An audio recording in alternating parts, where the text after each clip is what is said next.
Hi, I'm John Leslie Brown, I'm Justin Renner. And I'm Jesse Hunter. and we're here to talk to you about Your greatness. Step one, how do you motivate your greatness?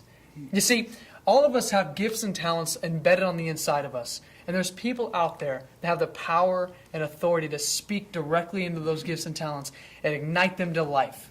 For example, 6 months ago, I was at my high school and I heard we were going to have a motivational speaker. And I'm thinking Les Brown. And this guy who walks in, he's not Les Brown. He gets on the stage and he starts dancing. I don't know why. He said, he was telling all the kids, you can be yourself, live your dream.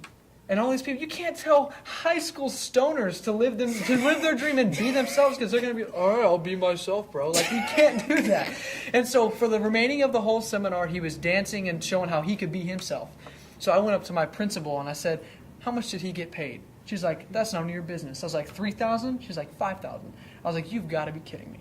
I went and talked to a bunch of my friends. I said, did he motivate you? Did he say anything that really made a difference in your life? And they all agreed no.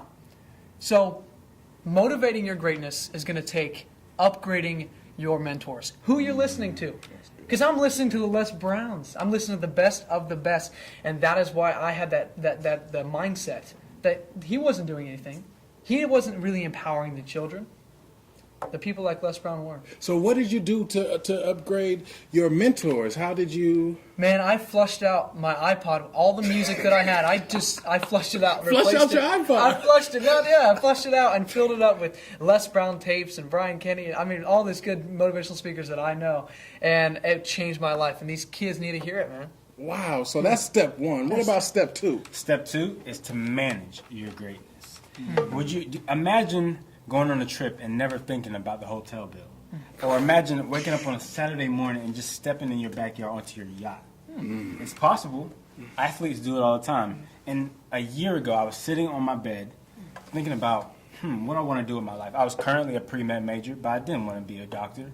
And I knew I could solve problems for people and help people out. And a documentary came on ESPN, and it was a 30 for 30 called Broke.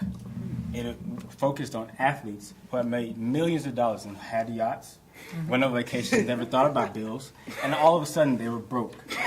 Their money was gone after their career or during their career. They had blown it all away. And it's because they didn't know how to maintain their money, maintain their riches, and manage their greatness. You have to learn how to purchase with a purpose. Hold on. What? Purchase with a purpose. Think about spending as an investment. You go buy a shirt. It's an investment. Or if your job interview needs you to be suited up, you go buy a suit, and it's an investment. You go buy a TV, it's an investment. Everything needs to build towards your future. You need to finance your future because your future is what we're living for. You want your future to be the best and brightest it can be. And if you just do that, you can grow and you can invest and you can be the best you always wanted to be. That is so true. That reminds me of a quote that says, stretch yourself. Yeah. Because you can't fit a big dream into a small life. You cannot. And if you don't want a small life, you've got to not only motivate your greatness, and it's not just enough to manage your greatness, but you've got to organize your greatness. Believe me, at the age of 14, I was the highest paid teen speaker in America. I was making $2,500 an hour. But I did not know that was just the tip of the iceberg in terms of what was possible for me. So what does it mean to organize your greatness? Make sure that you've got the bank account set up for the money, where the money's about to go. Make sure that you develop a ritual that you do on a consistent basis, that you do not compromise. And guess what? If you just stick to that routine, the right people will come, the right opportunities will come, the right places and the right checks will come your way. But you've got to develop a ritual. And then when you develop a ritual, delegate everything. Let your team take on the legwork and you stick to your ritual. There's a book called The Compound Effect about just doing something every little day and how it will make a big difference in your life. And because I started speaking at the age of 10 years old, by the time I turned 14, I deserved a paycheck. And by the time I turned 21, I deserved a bigger one. And you've got to monetize your greatness.